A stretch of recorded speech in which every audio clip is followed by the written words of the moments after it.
বিসমিল্লাহির রহমানির রহিম।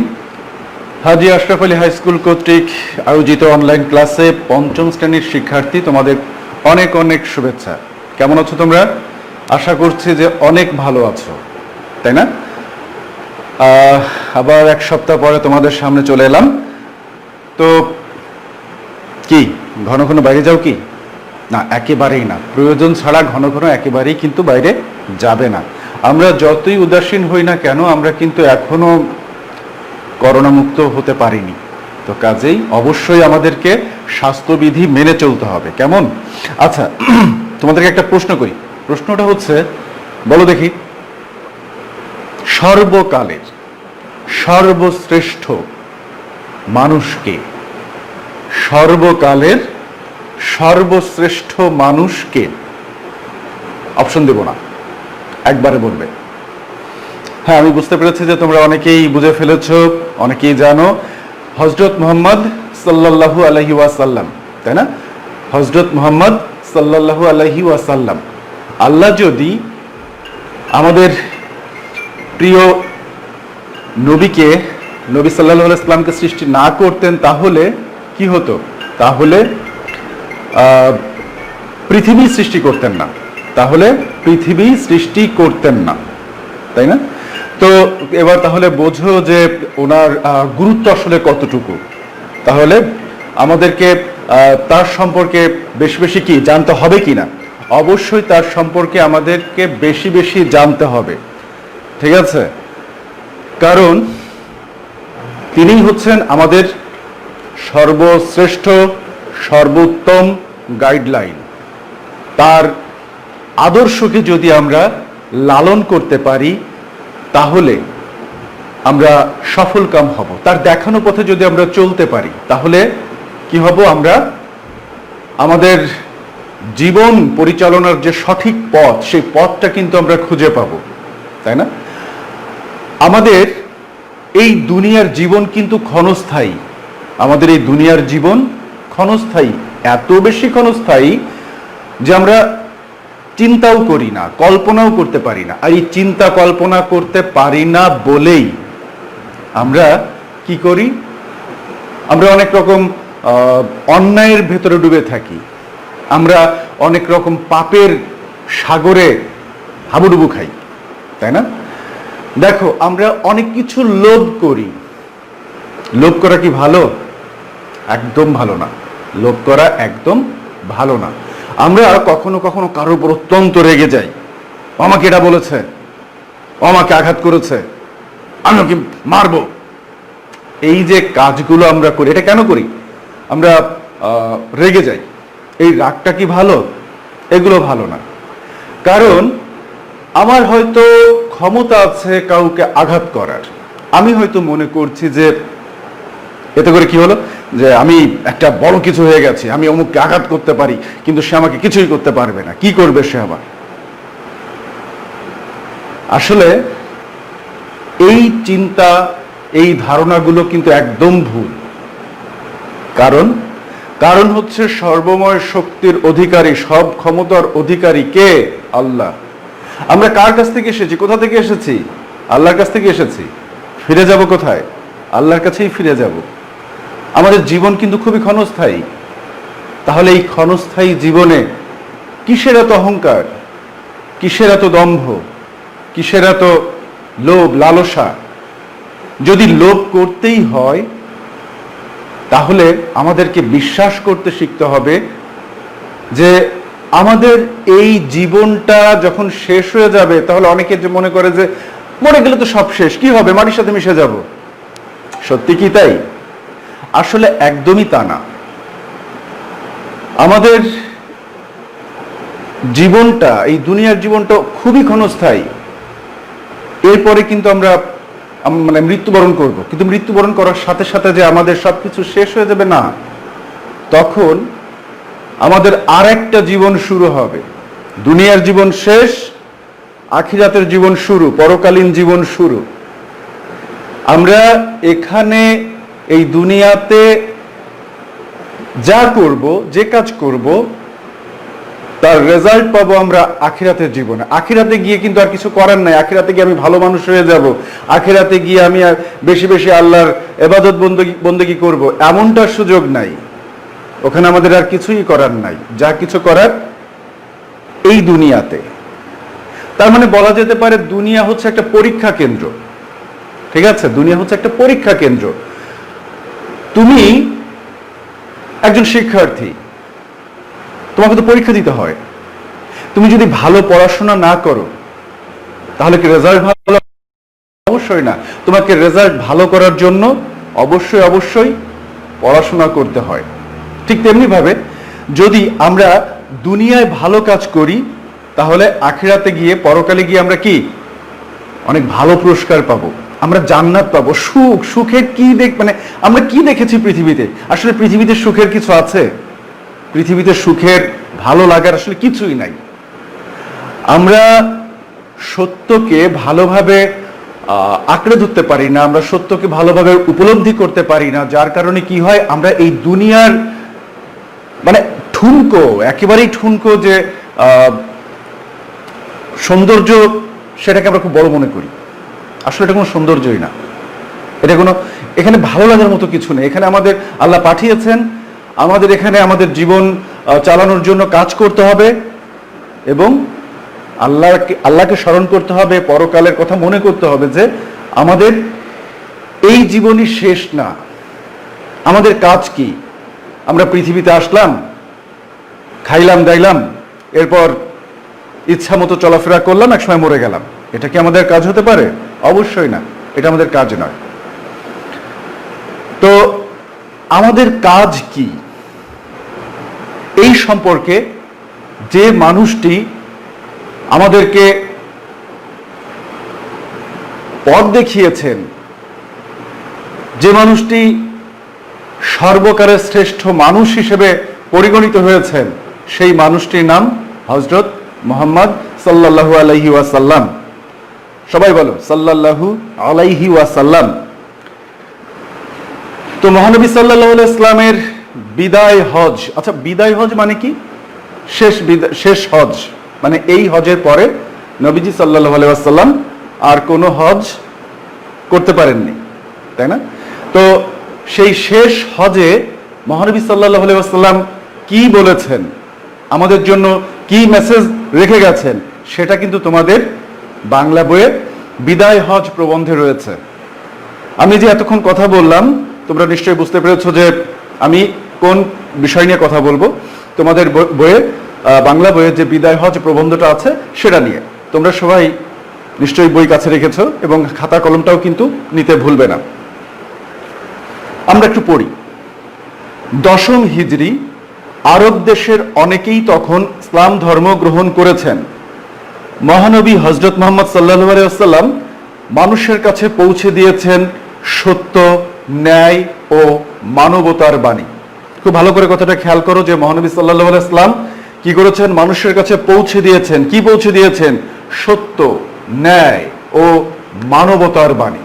সত্য কি? ইসলাম সত্য, আল্লাহ এক, এটা সত্য। ন্যায়, সমাজে দেখো আমাদের সমাজে কিন্তু অনেকে অনেক রকম অন্যায় করে থাকে, করা যাবে না। ন্যায়কে প্রতিষ্ঠা করতে হবে, যেটা সঠিক সেটাকে প্রতিষ্ঠা করতে হবে। আর কি? মানবতার বাণী, কাউকে আঘাত করা যাবে না। আমি আল্লাহর সৃষ্টি, তুমি আল্লাহর সৃষ্টি, আরেকজন মানুষ আল্লাহর সৃষ্টি, আরেকজন মানুষ আল্লাহর সৃষ্টি, আমরা সবাই কি আল্লাহর সৃষ্টি। তো আমরা সবাই কি সমান? আমরা সবাই সমান। দেখো তোমার হাতে 5টা আঙ্গুল আছে, এক হাতে 5টা আঙ্গুল আছে, আঙ্গুলগুলো কিন্তু সবার আকৃতি একরকম না, কিন্তু তোমাকে এই আঙ্গুলে আঘাত করলে যতটা ব্যথা পাবে, এই আঙ্গুলে আঘাত করলে একই ব্যথা, এই আঙ্গুলে এই আঙ্গুলে আঙ্গুলে একই ব্যথাই পাবে। তার মানে কি?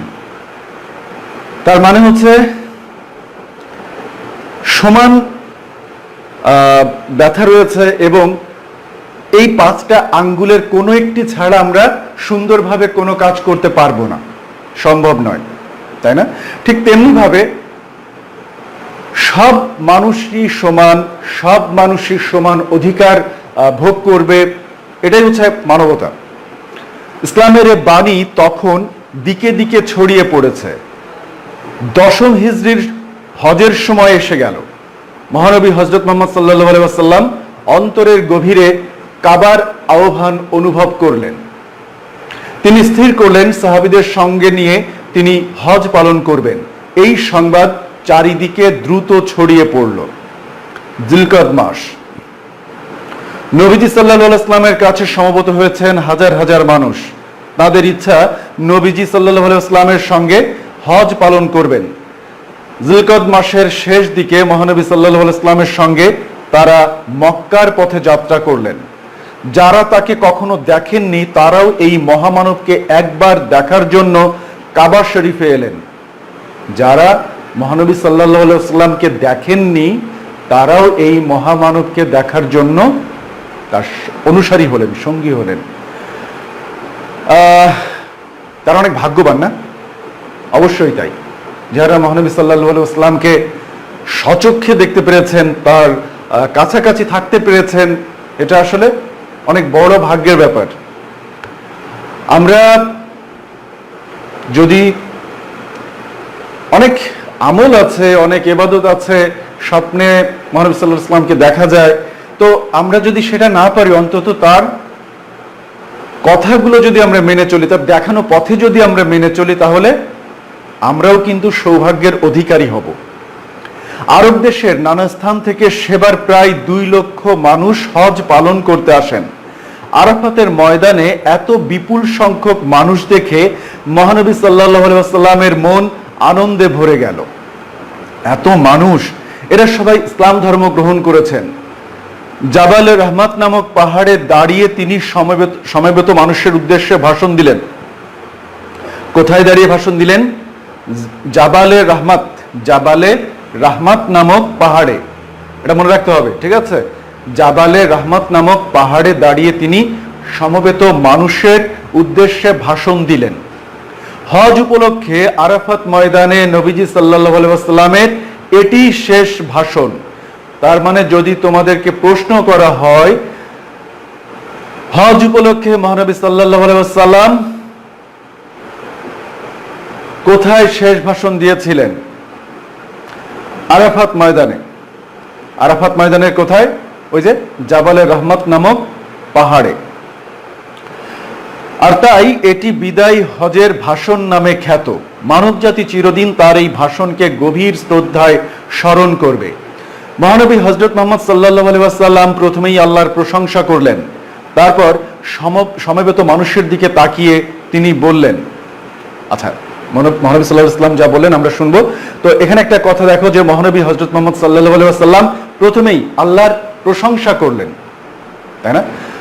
দেখো আমরা বিভিন্ন রকম খাবার খাই, আমাদের পছন্দ অনুযায়ী ভালো লাগার বিভিন্ন রকম খাবার খাই। এই খাবার আমাদের কে দেন? আল্লাহ দেন, তাই না?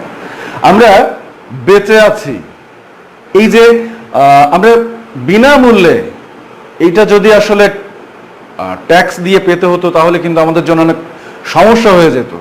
আমরা বিনামূল্যে অক্সিজেন পাই না। আল্লাহ কি এই অক্সিজেন দেওয়ার জন্য কি ট্যাক্স নেন নাকি? না, নেন না। তো এই যে আমরা বেঁচে থাকার জন্য অক্সিজেন পাই, পানি পাই, বিভিন্ন রকম ফলমূল পাই, বিভিন্ন রকম মানে পৃথিবীতে যা উপভোগ্য সব আমরা পাই, কে দিয়েছেন? আল্লাহ দিয়েছেন। এখন কথা হলো এই আল্লাহর প্রশংসা করা উচিত না? অবশ্যই উচিত। আমরা হয়তো মাঝে মধ্যে এই একবার ভাত খাওয়ার পরে বলি আলহামদুলিল্লাহ। আসলে আল্লাহর প্রশংসা সব সময় করা উচিত। আল্লাহর প্রশংসা সব সময় করা উচিত।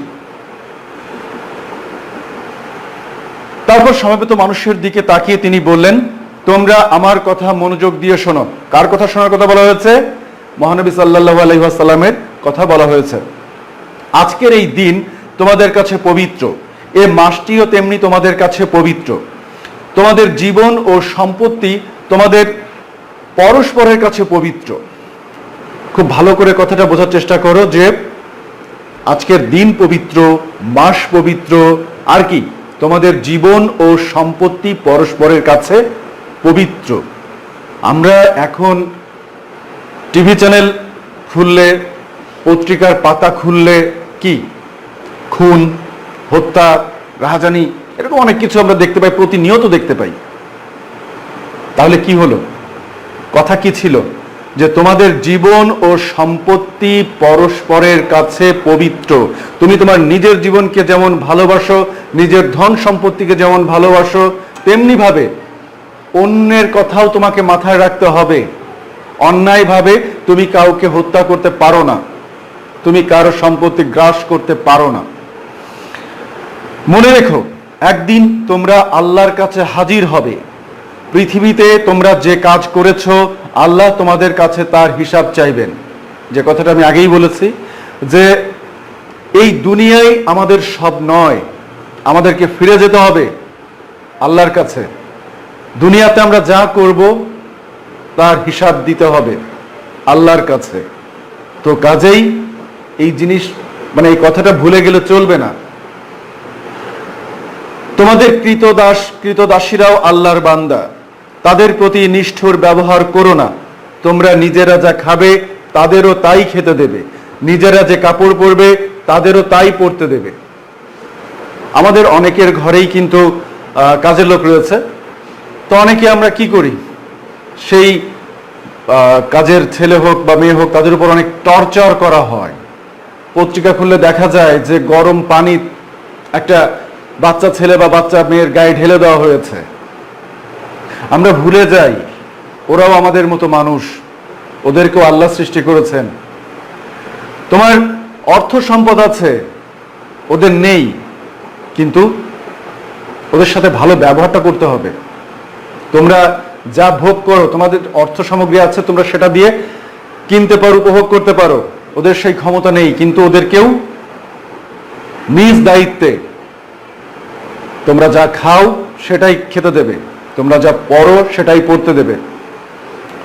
কোন কৃতদাস যদি নিজের যোগ্যতায় আমির হয় তবে তাকে মেনে চলবে, তখন বংশমর্যাদার কথা বলবে না। তার মানে কি হলো? আমরা ইতিহাস খুললে দেখতে পাবো যে অনেক বাদামওয়ালা আছে, অনেক ফেরিওয়ালা আছে, যারা নিজের যোগ্যতায় কি হয়েছেন, তারা সমাজের শীর্ষস্থানীয় পদটি দখল করেছেন, তারা দেশের নেতা হয়েছেন, প্রেসিডেন্ট হয়েছেন। তো তাকে মেনে নিতে হবে। কেন? কারণ সে তার যোগ্যতায় ওখানে গেছে। এখানে বংশমর্যাদার কিছু নাই। একজন বংশীয়, উচ্চবংশীয় কোনো লোক যদি চোর হয়, মাতাল হয়, তাহলে কি তাকে আমরা ভালো মানুষ বলতে পারি? অবশ্যই না। মনে রেখো, সব মুসলমান একে অন্যের ভাই। তোমরা এক ভাই কখনো অন্য ভাইয়ের সম্পত্তি জোর করে দখল করবে না। যে কথাটা আগেই বলা হয়েছে, যে একজনের সম্পত্তি তাতে লোভ করা যাবে না। আমাদের সমাজে অহরহ এরকম ঘটনা ঘটে, কিন্তু ইসলাম এটাকে সমর্থন করে না। কখনো অন্যায় এবং অবিচার করো না। সামান্য পাপ থেকেও নিজেকে দূরে সরিয়ে রাখবে। আমরা অহরহ পাপের ভেতরে ডুবে আছি। আমরা অনেক সময় ভাবি না যে আমার এই পাপের শাস্তি হতে পারে বা শাস্তি হবে, আমাদেরকে আল্লাহর বিচারের সামনে দাঁড়াতে হবে, বিচারের কাঠগড়ায় দাঁড়াতে হবে। এই জন্য হ্যাঁ, আল্লাহ আর রহমানুর রহিম, গফুরুর রহিম, আল্লাহর কাছে তওবা করলে আল্লাহ ক্ষমা করবেন। কিন্তু যদি ক্ষমা প্রার্থনা করার সুযোগটুকু আমরা না পাই, তো কাজেই সামান্য যে পাপ, তা থেকেও কিন্তু নিজেকে বিরত রাখার চেষ্টা করতে হবে। আজ যারা এখানে আসেনি, আমার উপদেশ তাদের কাছে পৌঁছে দিও। হয়তো এই উপদেশ তারা বেশি করে মনে রাখবে। মহানবী সাল্লাল্লাহু আলাইহি ওয়াসাল্লাম কি বললেন? যে মহানবী সাল্লাল্লাহু আলাইহি ওয়াসাল্লাম যে উপদেশগুলো দিলেন, যারা ওই স্থানে উপস্থিত হতে পারেনি, যারা উপস্থিত হয়েছে তারা যেন তাদের কাছে পৌঁছে দেয়। মানুষ নিজের কাজের জন্য নিজেই দায়ী থাকবে। একজনের অপরাধের জন্য অন্যকে দায়ী করা চলবে না। দেখো, আমাদের সমাজে কিন্তু প্রত্যেকটা কথা যেন উল্টা কাজটা হয়। দোষ করলে একজন, শাস্তি পেল আরেকজন। এটা হওয়া চলবে না। যে অন্যায় করেছে শাস্তি সেই ভোগ করবে। মহানবী সাল্লাল্লাহু আলাইহি ওয়াসাল্লাম জোর দিয়ে বললেন, ধর্ম নিয়ে বাড়াবাড়ি করবে না। অনেক সময় তুমি নিজের ধর্ম পালন করবে, তার মানে কারো ধর্মের প্রতি কেউ হস্তক্ষেপ করবে না, সবাই যার যার ধর্ম পালন করবে। যারা অন্য ধর্ম পালন করে তাদের উপর তোমরা ধর্ম চাপিয়ে দেওয়ার চেষ্টা করো না। তার মানে একজন মুসলিম ইসলাম ধর্ম পালন করবে, একজন হিন্দু তার ধর্ম পালন করবে, একজন খ্রিস্টান তার ধর্ম পালন করবে, একজন বৌদ্ধ তার ধর্ম পালন করবে, কিন্তু কেউ কেউ কারো উপর কারো ধর্ম চাপিয়ে দেওয়ার চেষ্টা করবে না। একজন হিন্দু সে তার ধর্ম পালন করবে, একজন বৌদ্ধ তার ধর্ম পালন করবে, একজন মুসলিম আল্লাহর সৃষ্টি, একজন হিন্দু আল্লাহর সৃষ্টি, একজন বৌদ্ধ আল্লাহর সৃষ্টি, একজন খ্রিস্টান আল্লাহর সৃষ্টি, একজন ইহুদি আল্লাহর সৃষ্টি, কিন্তু সবাই নিজের ধর্ম। একজন হিন্দু চাপাবে না মুসলিমের উপর, একজন খ্রিস্টান চাপাবে না হিন্দুর উপর, একজন হিন্দু চাপাবে না বৌদ্ধের উপর, একজন বৌদ্ধ চাপাবে না মুসলিমের উপর, একজন মুসলিম চাপাবে না অন্য কারোর উপর। তার মানে নিজ ধর্ম নিজেই পালন করবে। মহানবী সাল্লাল্লাহু আলাইহি ওয়াসাল্লাম চারটি কথা বিশেষভাবে মনে রাখতে বললেন। এই চারটি কথা হলো, খুব ভালো করে খেয়াল করো যে মহানবী সাল্লাল্লাহু আলাইহি ওয়াসাল্লাম কয়টি কথা বিশেষভাবে মনে রাখতে বলেছেন? চারটি কথা। কি কি সেই চারটি কথা? আল্লাহ ছাড়া অন্য কারো উপাসনা করো না, আল্লাহ ছাড়া অন্য কারো উপাসনা করো না। অনেক পাপ হয়ে গেছে, আল্লাহর কাছে তওবা করলে, আল্লাহর কাছে ক্ষমা চাইলে আল্লাহ ইচ্ছা করলে ক্ষমা করে দিতে পারেন, কিন্তু আল্লাহ সেই অন্যায় ক্ষমা করবেন না, সেই পাপ ক্ষমা করবেন না যেটা আল্লাহর সাথে শরিক করা হয়, যেটাকে বলে শিরক। এজন্য আল্লাহ ছাড়া অন্য কারো উপাসনা করো না। অন্যায়ভাবে মানুষকে হত্যা করো না। আমাদের এই পৃথিবীতে অহরহ চলছে এরকম ঘটনা। তুমি আমি আমরা কি পারি একজন মানুষকে সৃষ্টি করতে? সম্ভব না। তাহলে কেন এই হত্যা হানাহানি? আমাদের ইসলাম কি বলেছে? যে অন্যায়ভাবে মানুষকে হত্যা করা যাবে না। পরের সম্পদ অপহরণ করো না, পরের সম্পদ অপহরণ করো না, কারো ওপর অত্যাচার করো না। আল্লাহ এগুলো পছন্দ করেন না। কি কি? আবার বলি, আল্লাহ ছাড়া অন্য কারো উপাসনা করো না, অন্যায়ভাবে মানুষকে হত্যা করো না, পরের সম্পদ অপহরণ করো না, কারো ওপর অত্যাচার করো না। তোমাদের কাছে আমি দুটি জিনিস রেখে যাচ্ছি। কে বলেছেন? মহানবী সাল্লাল্লাহু আলাইহি ওয়াসাল্লাম। তোমাদের কাছে মানে কি আমাদের কাছে কয়টি জিনিস? দুটি জিনিস। কি কি? আল্লাহর বাণী অর্থাৎ আল কোরআন, আর কি?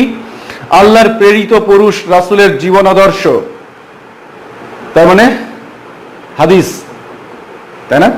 তো এই যে যখন আমরা বা যতক্ষণ আমরা এই কোরআন এবং হাদিসকে আঁকড়ে ধরবো ততক্ষণ কিন্তু আমরা বিপদগামী হব না।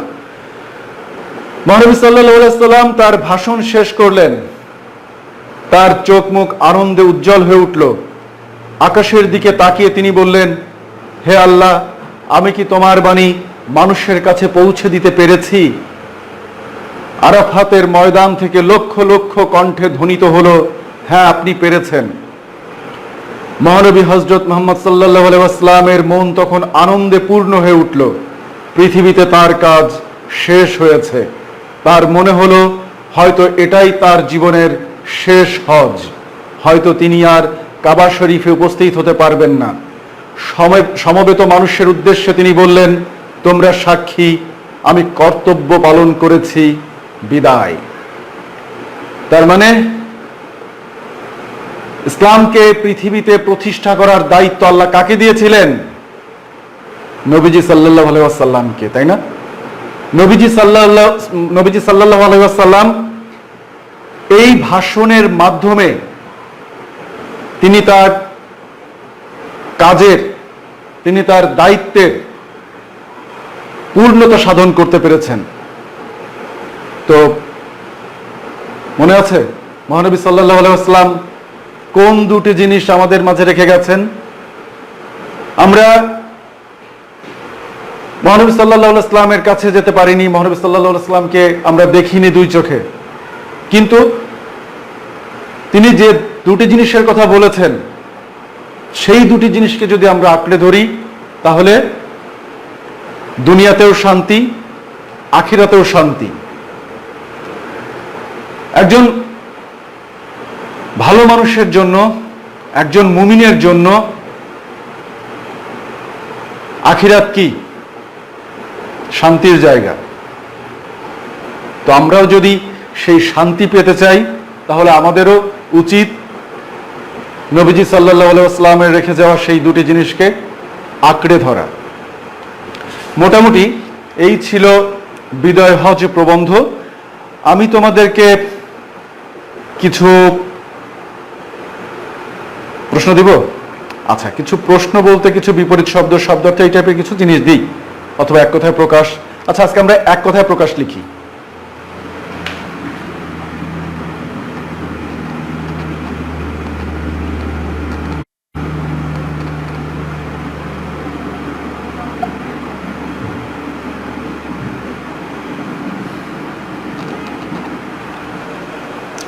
সবাই খাতা কলম নিয়ে তৈরি তো?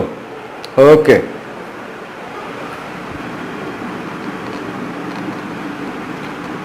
যা কষ্টে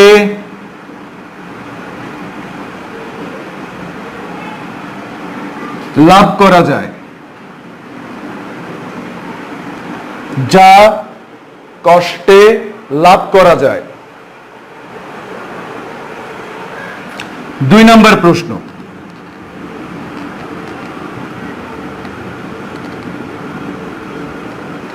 বিদেশে থাকে যে, বিদেশে থাকে যে। 3 নম্বর প্রশ্ন, যার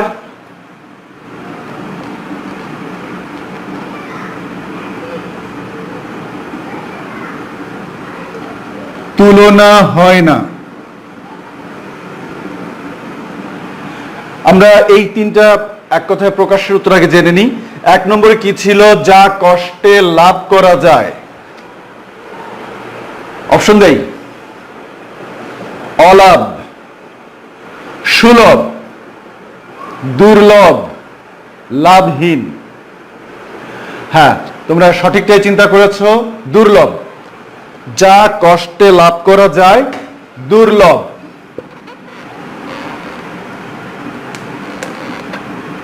2 নম্বর প্রশ্ন ছিল কি হবে এক কথায়? অপশন দেই, স্বদেশী, বিদেশি, প্রবাসী, নাগরিক। সঠিক উত্তর নাগরিক না। তাহলে কি? প্রবাসী, বিদেশে থাকে যে প্রবাসী।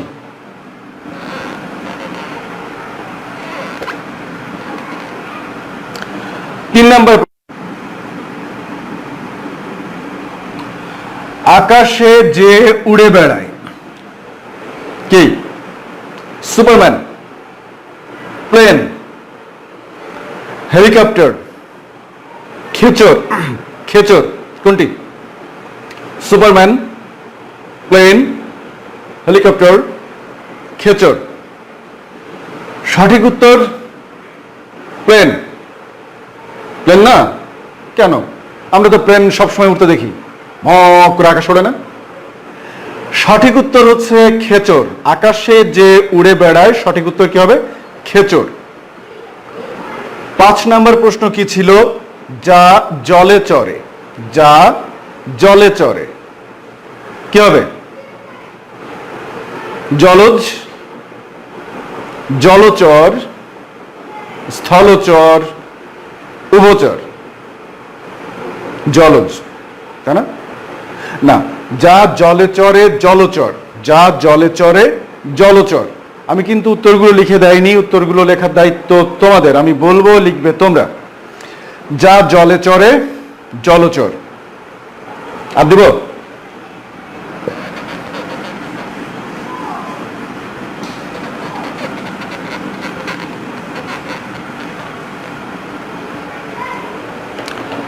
ঠিক আছে, আর দেব না, এক কথায় প্রকাশ দিব না, অন্য কিছু দেব না তা কিন্তু বলিনি।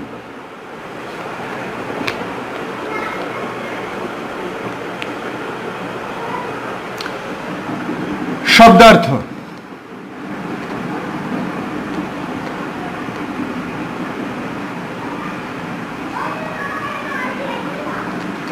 এক নাম্বার,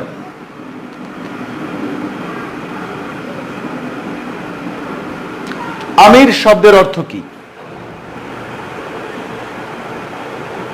আমির শব্দের অর্থ কি?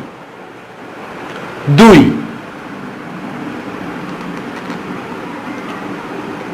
ভাষণ শব্দের অর্থ কি? 3, উপাসনা।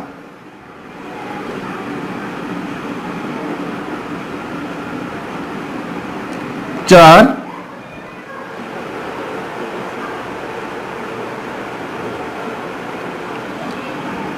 জিলকদ।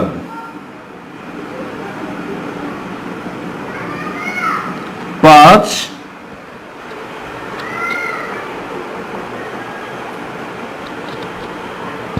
বান্দা।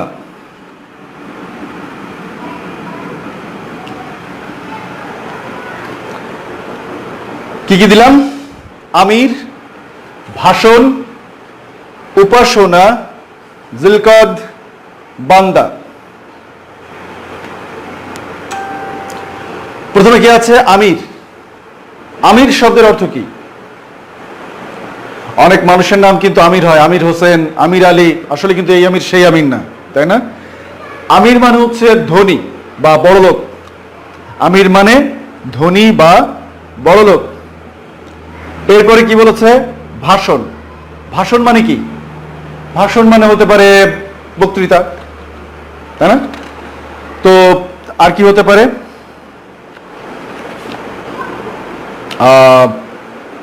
বিবৃতি, তাই না? তো বক্তৃতা, বিবৃতি, এটা হচ্ছে কি? ভাষণ। আমির মানে কি বলেছিলাম? ধনী বা বড়লোক। আর ভাষণ মানে বলেছি, ভাষণ মানে কি বলেছি?